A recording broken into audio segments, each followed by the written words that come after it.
السلام علیکم ناظرین، میں حکیم عبد الماجد اپنے چینل ہر پل صحت کی طرف سے آپ کی خدمت میں حاضر ہوں۔ ناظرین، یہ الہامی نسخہ جات کے سلسلے میں تیسری ویڈیو ہے۔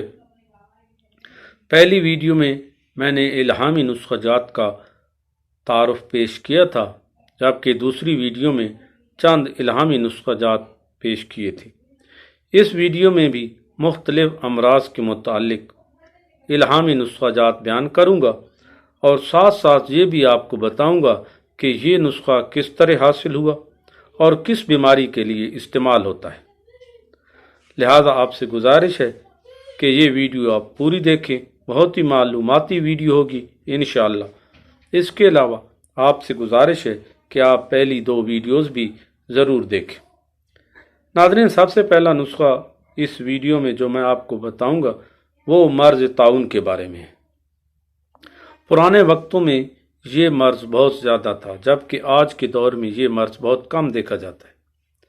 میں نے جب سے ہوش سنبھالا ہے، میں نے کبھی اخبارات یا سوشل میڈیا پر اس مرض کے بارے میں نہیں سنا کہ طاعون کا مرض کسی علاقے میں پھیل گیا ہو، لیکن پھر بھی معلومات کی غرض سے آپ کو اس مرض کے بارے میں بتانا چاہوں گا۔ طاعون بہت ہی بھیانک نام ہے اور اس کو سنتے ہی خوف و ہراس طاری ہو جاتا ہے۔ جس زمانے میں اس بیماری کا وجود تھا، انگریز لوگ اس کو بلیک ڈیتھ یعنی کالی موت کہتے ہیں۔ اس کی وبا جب پھوٹتی ہے تو آن کی آن میں لاکھوں کروڑوں انسان موت کے منہ میں چلے جاتے ہیں۔ کسی زمانے میں ہندوستان کے طول و عرض میں اس شدت سے طاعون پھیلا کہ ہزاروں گھر برباد ہو گئے، سینکڑوں بچے یتیم ہو گئے، لاکھوں عورتیں بیوہ ہو گئیں، کروڑوں مائیں گودیں خالی کر بیٹھیں۔ مردوں کے مرنے کی تعداد عورتوں سے بھی زائد تھی۔ طاعون بھی ایسا سخت تھا کہ سانس لینے کی مہلت نہ دیتا تھا۔ ادھر طبیعت میں ذرا سی سستی پیدا ہوئی اور چند منٹ بعد تیزی کے ساتھ بخار چڑھ گیا، کسی کو گلٹی نکلی، کسی کو نہ نکلی، اور 5-7 گھنٹوں میں قصہ ختم۔ اس وقت کی حکومت نے بہت روپیہ خرچ کیا، طبیبوں اور ڈاکٹروں نے بڑی مدد دی، لیکن وبا تھی کہ دن بدن سختی اور ہلاکت اختیار کرتی جا رہی تھی۔ اسی زمانے کا یہ واقعہ ہے کہ ایک بہت ہی متقی اور پرہیزگار طبیب استراحت فرما رہے تھے۔ خواب میں ان کو گولیوں کا نسخہ بتایا گیا۔ حکیم صاحب نے اسی دن یہ گولیاں تیار کر لیں اور جس مریض کو کھلائیں وہ موت کے پنجے سے بچ گیا، اور یہ گولیاں جس علاقے میں بھی گئیں تریاق ثابت ہوئیں۔ تندرست لوگوں نے استعمال کی تو طاعون سے محفوظ رہے اور بے شمار لوگ ان سے فیض یاب ہوئے۔ طاعون کے لیے فی الواقعہ یہ عجیب الاثر چیز ہے، اور شفاء الملک حکیم محمد حسن صاحب، پرنسپل طبیہ کالج لاہور نے بھی اس کے فوائد کی تصدیق فرمائی ہے۔ اس کا نسخہ آپ کی خدمت میں پیش کرتا ہوں۔ درخت نیم کے تازہ پھول یا سبز پتے چرائتا تلخ 1 پاؤ، درخت نیم کے تازہ پھول یا سبز پتے 1 پاؤ، شاہترہ 1 پاؤ۔ یہ تینوں دوائیں رات کے وقت الگ الگ برتنوں میں ہم وضع پانی کے ساتھ بھگو دیں۔ جس برتن میں نیم کے پتے یا پھول رکھے تھے ان کو پانی سمیت خوب پیس لیں اور باقی دونوں دواؤں کے زلال کا وزن کر لیں، اور ہر 25 تولہ کے پیچھے 1 تولہ زعفران ملا کر سب کی 1000 گولیاں بنا لیں۔ حفظ ما تقدم، تندرست اشخاص کو 3 ماشا گولیاں تھوڑی سی شکر میں رکھ کے پانی سے نگلوا لیں اور 3 روز کھلا کر چھوڑ دیں۔ بیماروں کو 2 گولیاں دن میں 4 مرتبہ عرق گلاب کے ہمراہ صحت کھلاتے رہیں، اور یہ گولیاں گھی میں پیس کر گلٹی پر تلا کرتے رہیں۔ اس نسخہ کی تصدیق حکیم حسن صاحب نے بھی کی ہے۔ ناظرین، اب دوسرا نسخہ آپ کی خدمت میں پیش کرتا ہوں۔ یہ نسخہ معدہ اور جگر کی کمزوری، بد ہضمی، نفخ، اماس اور سوء القنیہ میں نہایت مفید ہے۔ اس کے علاوہ ابتدائی استسقاء میں بھی نفع دیتی ہے، ریاح کو خارج کرتی ہے، کولنج اور بند پیشاب کو کھولتی ہے، سدھوں کو نکالتی ہے، اور یہ فوائد کی وجہ سے اس درجہ مقبول و معروف ہے کہ اب بھی عام اتباع اس کو بکثرت سے استعمال کرتے ہیں۔ اس کو سنجرینا کہتے ہیں، اور شفا بخشنے والی دوا کو اہل یونان سنجرینا کہتے ہیں۔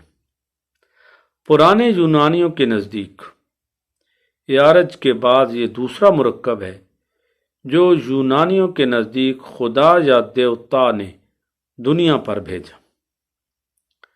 ناظرین، آپ اس نسخہ کے اجزاء اور ترکیب نوٹ فرما لیں۔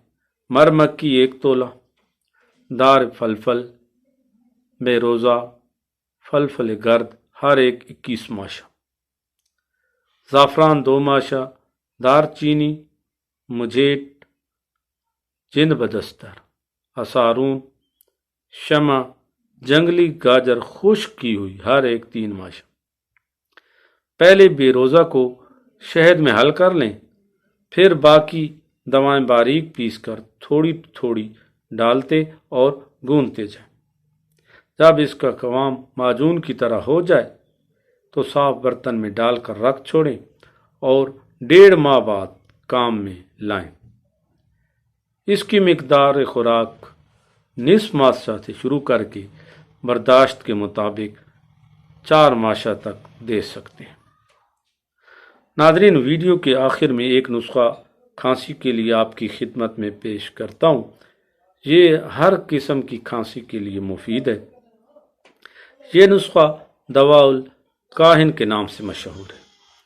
اس کا واقعہ کچھ اس طرح ہے کہ پرانے زمانے میں راہب اور کاہن یعنی یہودی اور عیسائی علماء اتنی عزت و عظمت کے سرمایہ دار تھے کہ یہود و نصارہ ان کی پرستش کرتے تھے۔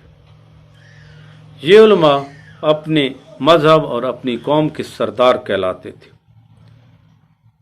اس زمانے میں کلفوش نام کا ایک کاہن گزرا ہے جو کسی خانقاہ کا مجاور تھا۔ کہتے ہیں ایک شب وہ خانقاہ کے حجرہ میں سو رہا تھا کہ آدھی رات کو کھانسی کے چند مریضوں نے اس کو آ کر جگایا اور کھانستے کھانستے خانقاہ کو سر پر اٹھا لی۔ کاہن نے پوچھا، اس وقت کیوں آئے ہو؟ مریضوں نے کہا، کھانسی نے ناک میں دم کر رکھا ہے، خدا کے لیے کوئی علاج بتائیے۔ کاہن نے اس وقت خانقاہ کی طرف منہ پھیرا اور دونوں ہاتھ اٹھا کر چند منٹ کچھ بڑبڑایا اور پھر مریضوں سے کہا، لو، یہ دعا خدا نے تمہارے لیے نازل فرمائی ہے، اسے بناؤ اور استعمال کرو۔ اس کا نسخہ کچھ اس طرح تھا: زعفران 2 تولہ 7 ماشا، شمع 6 ماشا، مرمکی 5.25 تولہ، تخم السی 4 تولہ، جند بدستر 3 تولہ، تخم کاؤ 5 تولہ، سداب بستانی سایہ میں خشک کردہ 7 تولہ، پوست بیخ جاؤ شیر 8 تولہ، پوست بیخ جاؤ شیر 8 تولہ۔ کاہن نے کہا، تمام دواؤں کو باریک پیس کر 3 گنا شہد میں ملا لو اور اس میں سے نصف ماشا بھر پانی سے نگل لیا کرو۔ بیماروں نے یہ نسخہ سن کر تیار کیا اور ان کو بہت فائدہ ہوا۔ انہوں نے اس کا نام دواء الکاہن رکھ دیا، اور اس زمانے میں کھانسی کا یہی ایک تریاق تھا جو ہر قسم کی کھانسی کے لیے بے دریغ استعمال کیا جاتا تھا۔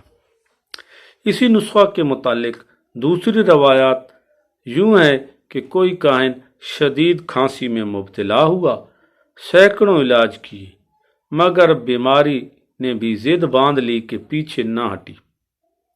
آخرکار کاہن نے ایک طبیب سے رجوع کیا جو خانقاہ کا مجاور تھا۔